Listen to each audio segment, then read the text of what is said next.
I'm David Knight with InfoWars Nightly News.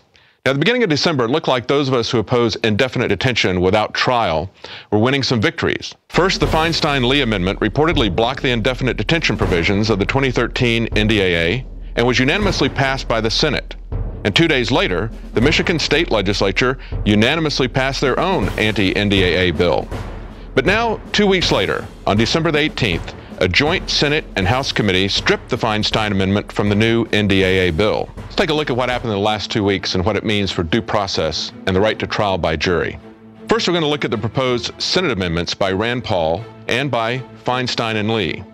Now, Paul's amendment was essentially a restating of the Sixth Amendment of the Constitution, guaranteeing due process and a right to trial by jury with two important distinctions. The word person in the Constitution is replaced with citizen. And even more troubling, it talks about those captured while doing nothing to resist the idea that we're now under martial law in the United States because of the authorization to use military force that was passed after 9/11. Well, those changes to the Sixth Amendment would have weakened our liberty. But it would have been nice to know that, for the most part, the Senate agreed with the sentiments expressed in the Constitution. But they rejected Rand Paul's amendment, and they went with one proposed by Dianne Feinstein and co-sponsored by Mike Lee. And the question is, does that new amendment, or would that new amendment, have protected our rights and liberties? We went to Stuart Rhodes of Oath Keepers, and we asked him for his opinion. What do you think about the recent development of the Feinstein-Lee amendment that passed in the Senate? I think it's just empty words and smoke and mirrors. All it really says is that you can't detain American citizens unless an act of Congress expressly authorizes it. Well, the Supreme Court in the Hominy decision in 2004 already interpreted the 2001 AUMF, the authorization to use military force, as authorizing military detention, because military detention is part of the application of military force. And so the Feinstein Amendment does nothing. And also, in addition to that, the NDAA of 2012 expressly authorizes military detention of U.S. citizens. I mean, this is all totally unconstitutional. The Constitution mandates very clearly in the Treason Clause of Article 3, Section 3, that any American accused of making war against his own country, whether a citizen or a lawful resident who owes allegiance to this country, any American accused of that must get a jury trial for the crime of treason. And that's the bedrock threshold we should be standing on, not arguing about whether or not Congress says it's okay. And that's all they argued about in 2004. And the Supreme Court in the Hominy case said, well, we find that Congress did say it's okay. Well, also, Congress has no authority to authorize detention without a grand jury indictment or trial. So Congress is purporting to have a power nowhere granted in the Constitution. Justin Amash of Michigan, congressman up there, said, at best, it's a constitutional fumble that gives powers to Congress that they didn't already have, which is what you just said. And then he said, at worst, it's a head fake. So not only did the Feinstein-Lee Amendment leave a loophole large enough that you could drive an armored personnel carrier through it, it also assumed powers to the Congress that are nowhere authorized to it by the Constitution or by the people. But as bad and as phony as the Feinstein Amendment was, the feds want to make it perfectly clear you have no rights of due process. Once the Democrat leaders of the Senate and the Republican leaders met in committee, Carl Levin announced on December the 18th, the language of the Senate bill was dropped. Basically, I won't interpret that any further. Now, Rand Paul went on record and said, the decision by the NDAA Conference Committee, led by Senator John McCain, now renders the entire NDAA unconstitutional. Well, Stuart Rhodes, Justin Amash, and many of the rest of us believe that the Feinstein bill that's now been rejected would not have protected our liberties. We disagree with Rand Paul on that. But what John McCain and the Congress have done is exactly what Obama has done from the beginning. When Obama signed the bill on New Year's Eve, he wrote, my administration will not authorize the indefinite military detention without trial of American citizens.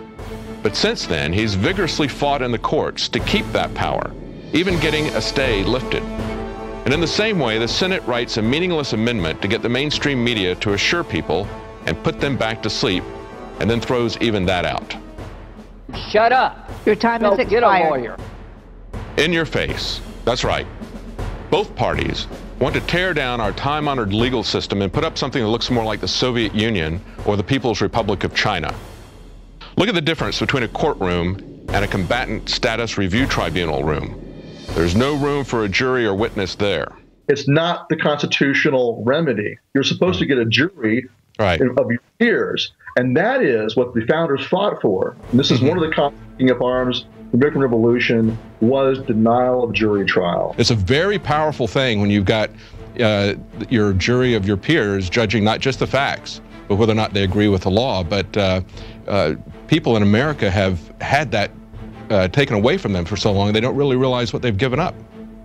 They don't know what they have. I mean, it's kind of normalcy bias. They don't understand what they're losing because they're ignorant of their own history and their own heritage. And so, but there is, the organizations like FIJA, the Fully Informed Jury Association, are certainly correcting that ignorance. And this is why I believe the elites want all the more to get rid of jury trial.